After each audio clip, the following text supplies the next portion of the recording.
My family boycotted my wedding because it clashed with my sister's girls' trip. 2 years later, they wanted to meet my daughter. I never thought I'd be the type to write one of these long family sagas, but after everything that happened, I think I finally get why people do it, so bear with me, because there's a lot of backstory before we even get to the wedding itself.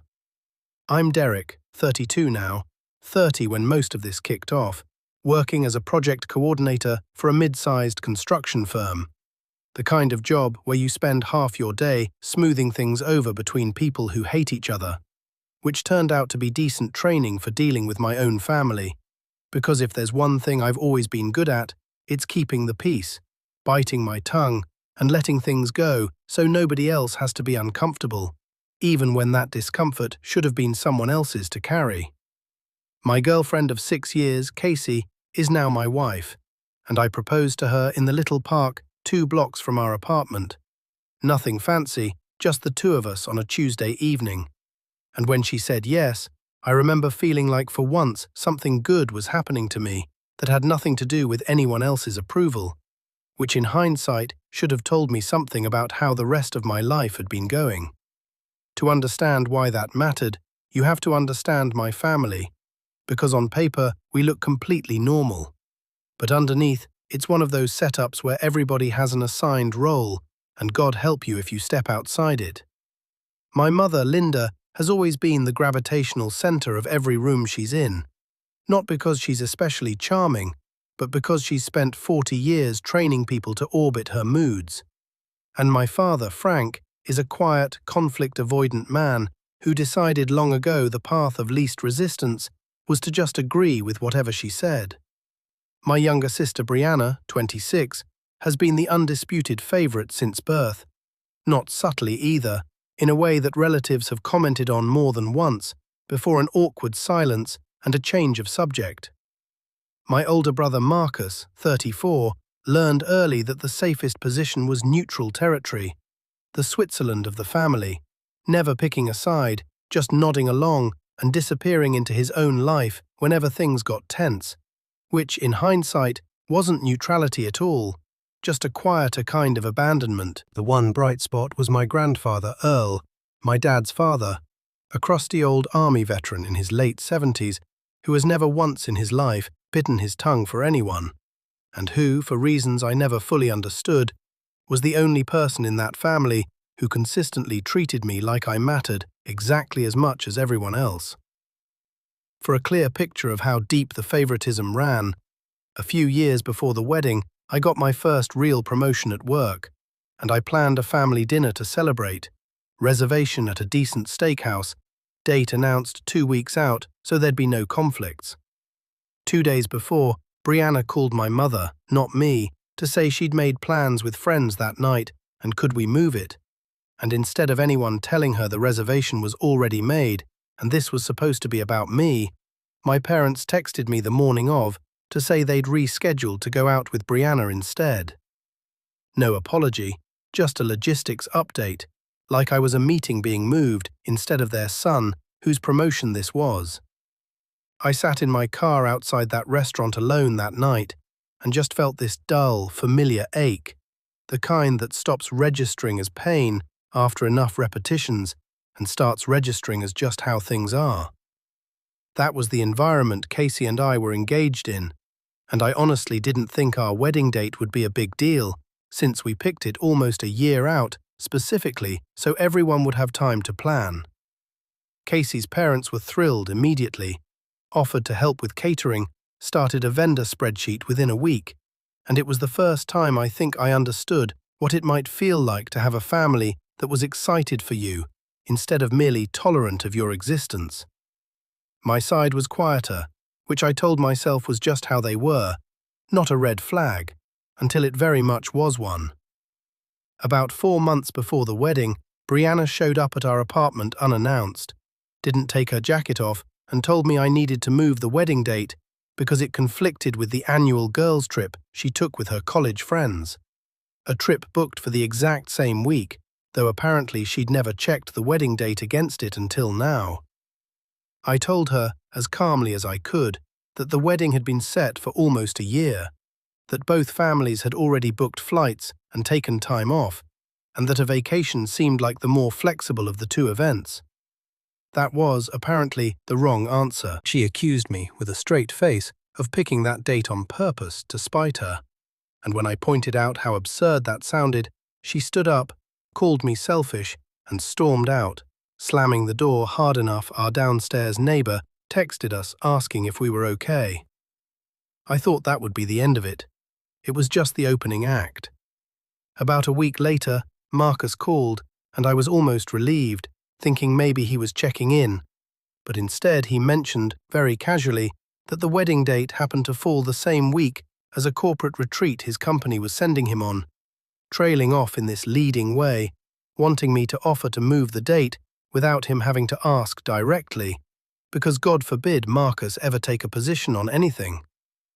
I told him the date wasn't changing, and he made a non-committal noise and got off the phone.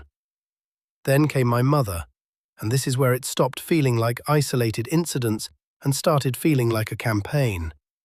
She called me on a weeknight in that soft, wounded register she uses when she wants something and wants you to feel guilty for making her ask, and told me that as the oldest, as the more mature and understanding one, I needed to be the bigger person and compromise with your sister.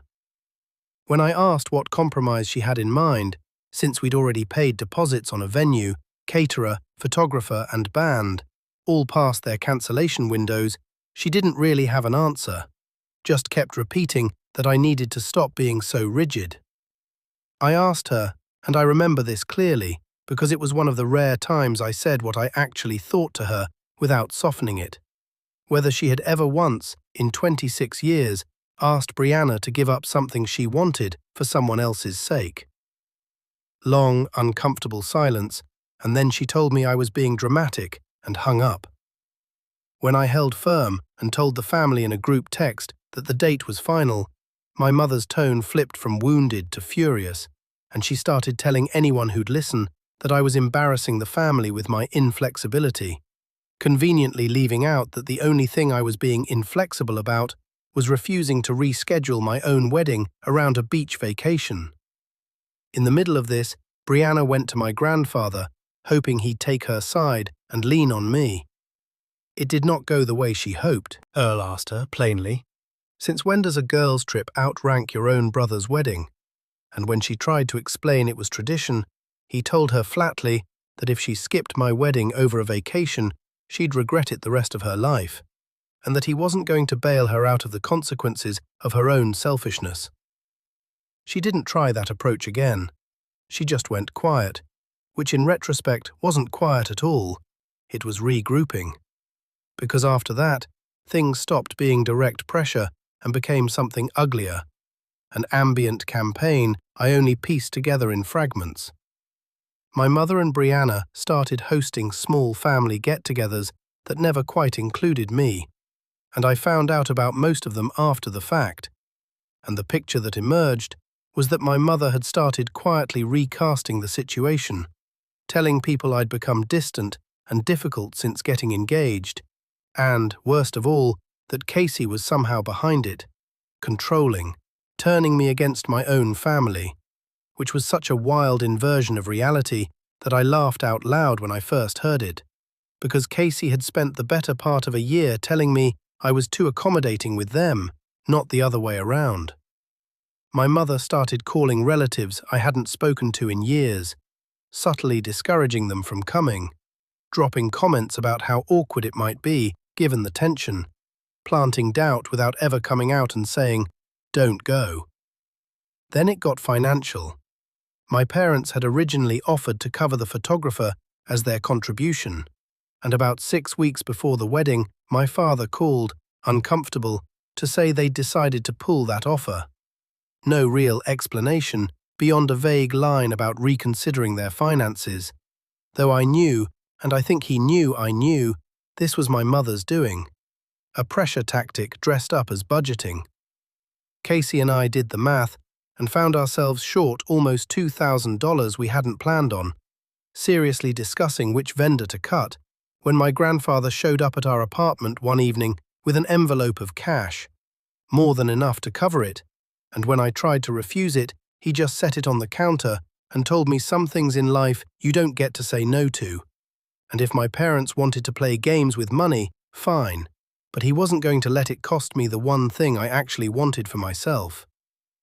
As the RSVP deadline approached, the responses trickled in, mostly from Casey's side and the relatives who'd apparently decided my mother's whisper campaign wasn't worth listening to. From my immediate family, the responses were damning in their own quiet way. Brianna and Marcus both checked will not be attending. No note, no explanation.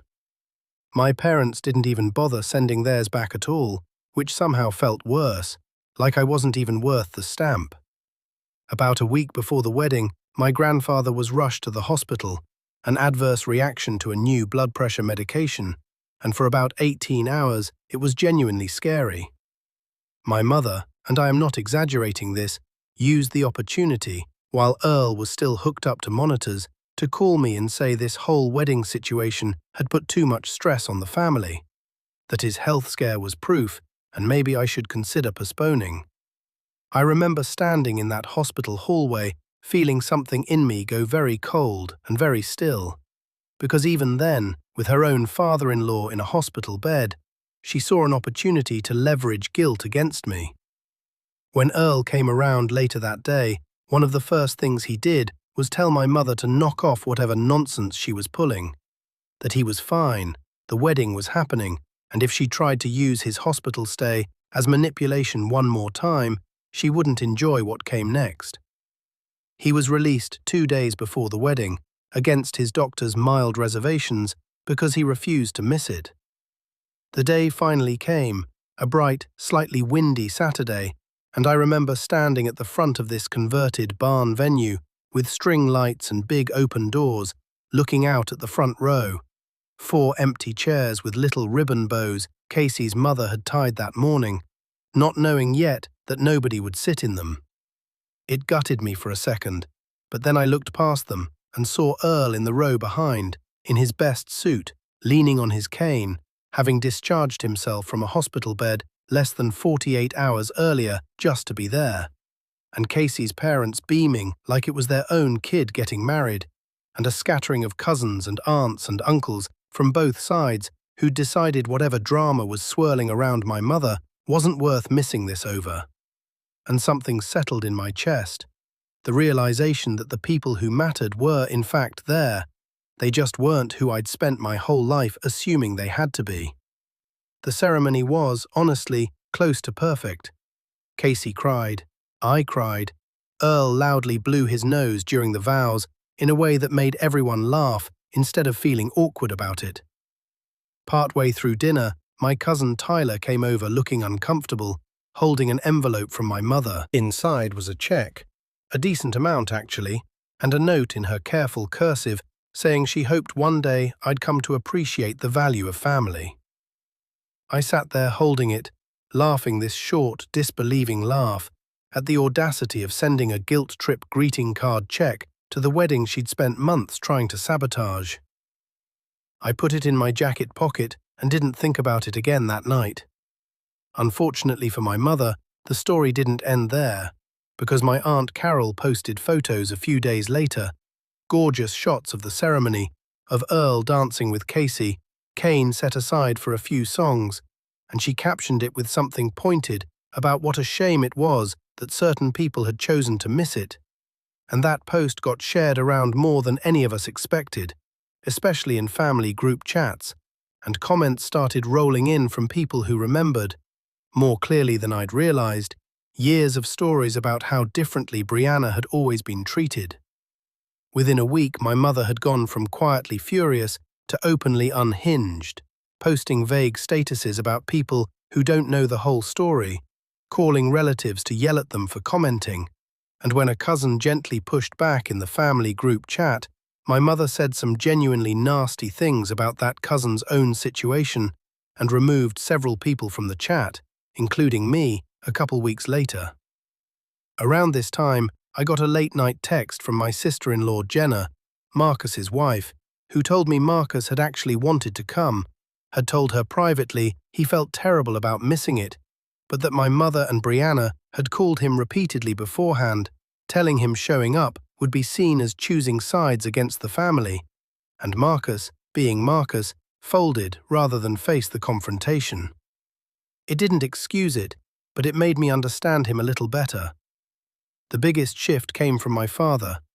About 3 weeks after the wedding, Earl drove over to my parents' house unannounced, and in front of my mother told my father exactly what he thought of him, that he'd spent 30 years being a spineless bystander to his own wife's cruelty, that he'd let one child be worshipped and another discarded and called it neutrality, when really it was complicity, and that he was ashamed to watch his son turn into a man who couldn't stand up for his own child. My father called me that same night, actually crying, which I'd maybe heard once or twice in my life, and apologized, really apologized, owning what he'd done instead of explaining it away, and told me he'd informed my mother that if she didn't stop, he was done, that he'd rather be alone than keep being part of what she was doing to this family. Things didn't magically heal after that. My relationship with my mother stayed fractured and distant, but my dad started making an effort in small, consistent ways, and I appreciated it even guarded, because trust doesn't rebuild on a single tearful phone call. Life went on. Casey and I settled into married life. I got another promotion. We bought a slightly bigger apartment, and mostly my birth family faded into the background, present in occasional group texts and holiday obligations, but no longer the emotional center of gravity they'd once been, which felt like a kind of freedom I hadn't realized I was missing. About 2 years after the wedding, Brianna got engaged. I found out through my dad rather than from her, and a few weeks later an invitation showed up. Thick cardstock, calligraphy, and a handwritten note from Brianna saying she hoped I could put the past behind us, that she was ready to forgive me if I showed up. I laughed out loud alone in my kitchen because the framing, that she was the one extending forgiveness, that I somehow needed absolution after everything, was such a perfect distillation of how that family always operated. I thought about it for exactly as long as it took to read it twice, then texted back one line, echoing word for word almost the excuse she'd given me years earlier. "Oh, sorry, that weekend Casey's got a nail appointment." I turned my phone face down and told Casey we should book that cabin trip we'd been talking about, which, coincidentally or not, landed right around her wedding date, and we spent the weekend hiking with no cell signal, not thinking about any of it once. I heard through my dad that Brianna was furious, had apparently expected the invitation alone to be enough of a grand gesture to erase everything, and when it wasn't, spiraled into the old narrative that I was the vindictive one who couldn't let go, skipping, as always, the part where the past in question was a pattern she'd built herself. Her marriage didn't last long, under 2 years, and from what I gathered, the same entitlement that defined our childhood hadn't done her any favors trying to build an actual partnership. My mother, predictably, went straight back to her old playbook, posting cryptic, sympathetic messages about supporting her daughter through a hard time, framing Brianna once again as the wronged party. Around then, Marcus asked if we could get lunch, just the two of us, and I almost said no, but I went, and he told me plainly, without excuses this time, that he was sorry, that missing my wedding was the thing he regretted most, and that he wanted to start actually showing up in small, consistent ways rather than just saying the right things once. Not a perfect reconciliation, but it felt real, and slowly he did start showing up, texting to check in, remembering things about my life unprompted, which after everything was really all I was looking for. The biggest chapter closed almost exactly 2 years after the wedding, when Casey and I welcomed our daughter, a whirlwind, a slightly early delivery, exhausted joy, and in the chaos, I wasn't thinking about my mother at all until word made its way back to her through the family grapevine, the same way most information had traveled in that family for years. She texted me days later, and I opened it, expecting maybe some small flicker of grandmotherly warmth, but instead got a message dripping with wounded indignation, asking why she'd had to hear it from someone else, accusing me of deliberately excluded her, of punishing her, framing herself instantly as the victim rather than considering, even for a second, why her own son might not have thought to call her first. I read that standing in my kitchen with my daughter asleep in the other room, barely a week old, and something in me that had been slowly eroding for 2 years just gave out. Not explosively, no confrontation. I just blocked her number, and then Brianna's, because I realized I'd spent 32 years managing other people's feelings about my own life, absorbing blame that was never mine to carry, keeping the peace at the cost of my own. And I wasn't going to spend one more minute teaching my daughter, even indirectly, that this was what family was supposed to look like. My grandfather came to meet her about a week later, moving slower than he used to, but eyes as sharp as ever, and brought this battered little toy car, faded red paint, one wheel that didn't spin quite right, that had been mine as a baby, kept all these years, and he set it in her bassinet and told her, in this quiet, gravelly voice, that all she was ever going to need was people who actually loved her.